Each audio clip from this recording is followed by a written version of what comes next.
महाबोधि महाविहार मुक्त करो, मुक्त करो, मुक्त करो, महाबोधि महाविहार मुक्त करो, मुक्त करो, मुक्त करो, महाबोधि महाविहार मुक्त करो, मुक्त करो, मुक्त करो। बीटी एक्ट समाप्त करो, रद्द करो, रद्द करो, बीटी एक्ट रद्द करो, रद्द करो, रद्द करो, बीटी एक्ट रद्द करो। सरजू जी, आज आपका 10 तारीख से धरना प्रारंभ हुआ था और आज धरना का 13वां दिन है।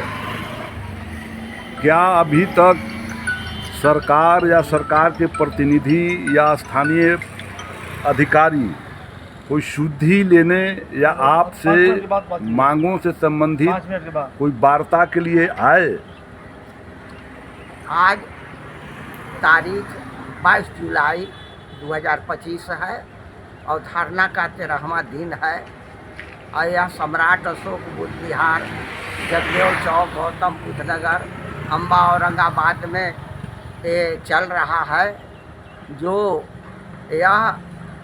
शाखा है, जो बोध गया शाखा का जो नहीं, हमारा एक सीधा सवाल है आपसे कि 10 जुलाई से आप धरना पर हैं। धरना के आज 13वां दिन है, तो क्या सरकार के प्रतिनिधि या स्थानीय अधिकारी आपकी मांगों को समझने या वार्ता करने के लिए कभी प्रयास किए, आपके पास तक पहुँचे? मैं तो सबसे पहले आपको सुप्रभात खबर को धन्यवाद देता हूँ और आलोक जी का धन्यवाद देता हूँ जो खबर लेने के लिए आए। आज तक कोई जो है यह स्थानीय मीडिया नहीं आया है और न कोई अधिकारी पदाधिकारी आए हैं, जबकि आज धरना का 13वां दिन है।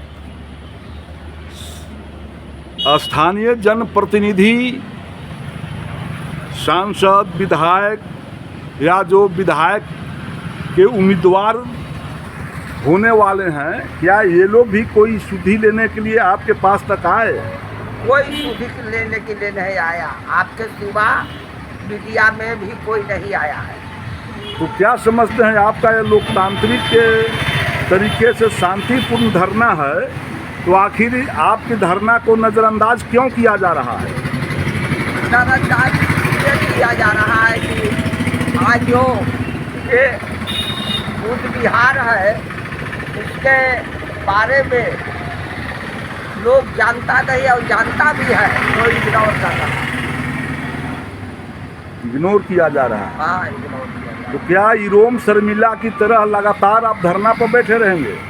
नहीं, जब तक हमारा जो ऑर्गेनाइजेशन है ऑल इंडिया बुद्धिस्ट फोरम और ऑल इंडिया बुद्धिस्ट ऑर्गेनाइजेशन, उसके निर्देश के अनुसार हम लोग जो फैसला है, जो सुप्रीम कोर्ट में 29 जुलाई को जो फैसला होने वाला है, अगर सुप्रीम कोर्ट नहीं निरस्त करता है तो हमको ऑल इंडिया ऑर्गेनाइजेशन और ऑल इंडिया फोरम से जो इजाज़त होगा, जैसा होगा वैसा हम करेंगे।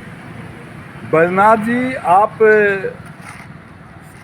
यहाँ लगातार 10 जुलाई से चल रहे धरना का आप मानसिक समर्थन कर रहे हैं और धरना में शामिल भी हैं, और आप यहाँ स्थानीय प्रबुद्ध नागरिक माने जाते हैं, जदयू के नेता भी हैं आप, जदयू की सरकार भी है, राष्ट्रीय जनता दल की नेता हैं, और राष्ट्रीय जनता दल के भी लोग या स्थानीय जनप्रतिनिधि या स्थानीय शासन प्रशासन या सरकार के प्रतिनिधि कोई शुद्धि लेने तक यहाँ नहीं पहुँचे, जहाँ तक कि सरजू जी को कहना है। क्या कहेंगे आप?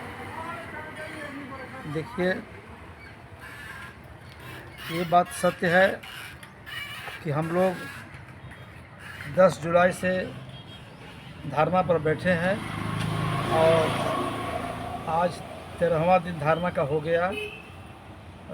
अभी तक कोई भी पदाधिकारी न तो पक्ष का और न विपक्ष का यहाँ तक पहुँच पाया है, लेकिन हम लोग को धरना नहीं छोड़ा है।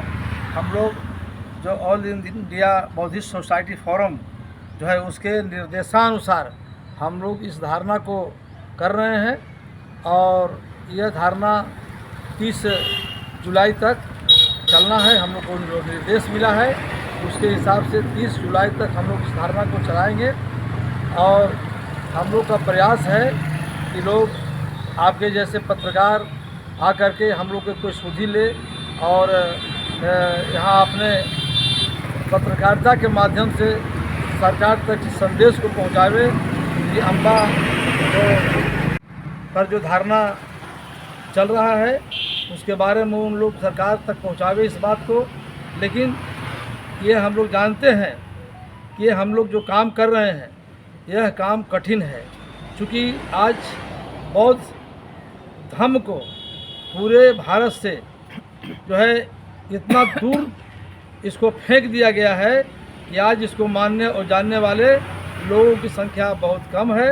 और हम जैसे लोग, सजू बाबू ऐसे लोग, यहाँ राम मसीह जी हैं, यहाँ जनेश्वर बाबू हैं, और भी लोग हैं, तो हम लोग इस को अभी तक जीवित रखे हुए हैं और हम लोग मरते दम तक इस कार्य को करते रहेंगे। और हम लोग को ज़्यादा उम्मीद है, सुप्रीम कोर्ट पर हम लोग को पूरा भरोसा है कि सुप्रीम कोर्ट में 29 जुलाई को इससे संबंध में एक जो है फैसला होने की उम्मीद है। और हम लोग उम्मीद ही नहीं, हम लोग को तो 100% उम्मीद है कि हम लोग के पक्ष में यह जो है फैसला जाएगा और महाबोधि महाविहार जो बोधगया में है तो उसको मुक्त करना पड़ेगा, मुक्त होगा, ये हम लोग को उम्मीद है सुप्रीम कोर्ट से। और जब तक यह जो है महाबोधि महाविहार जो बोधगया में स्थित है जब तक मुक्त नहीं होता है तब तक बौद्ध धर्म का प्रचार जो है आपको तेज़ी से नहीं होगा, क्योंकि किसी भी कार्य को करने के लिए पैसे की ज़रूरत होती है।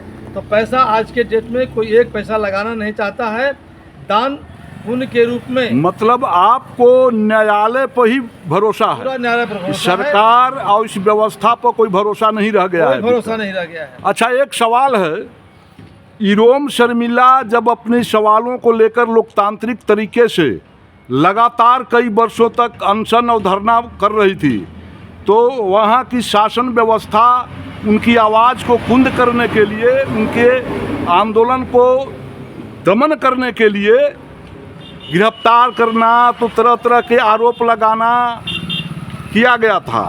वैसे भी आप अम्बा में बैठे हुए हैं, अम्बा में भी जब सरकार की विफलताओं के खिलाफ लोकतांत्रिक तरीके से जो आवाज़ उठाते हैं, चाहे समाज के प्रबुद्ध वर्ग हों, साहित्यकार हों, ग्रामीण जनता हों, पत्रकार हों, उन लोगों पर पुलिस के साथ, व्यवस्था के साथ साठ-गांठ करके फर्जी मुकदमे किए जाते हैं, दंगों तबाह करने के लिए, भयभीत करने के लिए। तो क्या आपको नहीं लगता है कि आप इस तरह से धरना दे रहे हैं, व्यवस्था को कुदेड़ रहे हैं, तो क्या आप लोग पर भी दमन चल सकता है? आप लोगों पर भी फर्जी मुकदमा करके झूठा आपराधिक इतिहास बनाया जा सकता है? क्या इससे आप भयभीत नहीं हैं? देखिए, हम लोग एकदम भी भयभीत नहीं हैं, और चूँकि हम लोग बहुत न्याय की उम्मीद तो सुप्रीम कोर्ट से लगाए हैं, लेकिन जो भी कोर्ट में बैठे हुए जो लोग हैं, जो जजेज बैठे हुए हैं, वो भी आज जो है न्याय देने में वो समर्थ नहीं है, क्योंकि एक ही जाति समुदाय के सुप्रीम कोर्ट से लेकर के हाई कोर्ट तक जो जजों की जो नियुक्ति है वो गलत तरीक़ा से जज बन जाते हैं। और जब तक यह जो गलत तरीक़ा से जो जज बनने की जो प्रक्रिया है, अगर वो प्रक्रिया अगर समाप्त नहीं होती है, जिसको हम कॉलेजियम सिस्टम कहते हैं, जब तक कॉलेजियम सिस्टम को समाप्त करके और जजों की नियुक्ति में एक आयोग का, नया आयोग का गठन कर, और आयोग के माध्यम से जब जजों की नियुक्ति होगी तब निश्चित तौर पर यहाँ के तमाम जो है आपको SC ST OBC के लोगों को, तमाम जो 85% की जो लोग हैं उनको न्याय मिल पाएगा। और जब तक कॉलेजियम रहेगा तब तक हम लोग कोई उम्मीद नहीं रखते हैं कि जो है न्यायालय भी हम लोग के पक्ष में जो है से कोई फैसला दे पाएगी। आप SC ST के न्याय की बात करते हैं, पिछड़े वर्गों की न्याय की बात करते हैं, अच्छी बात है, न्याय मिलना चाहिए, इंसाफ मिलना चाहिए। लेकिन SC/ST की आड़ में अगर कोई दबंगता करता हो, सरकार की खजाना को लूटता हो, समाज में गरीब तबके के विकास से वंचित करता हो, तो उसके लिए आप क्या कहेंगे? देखिए, वो तो करेगा ना, इसलिए करेगा कि उसको जो है कोई डर नहीं है। वो शुरू से ये जो प्रक्रिया चली आ रही है कि जो जायज़ करेगा, हाँ, जायज़ करेगा उसको ही जेल में डालेगा।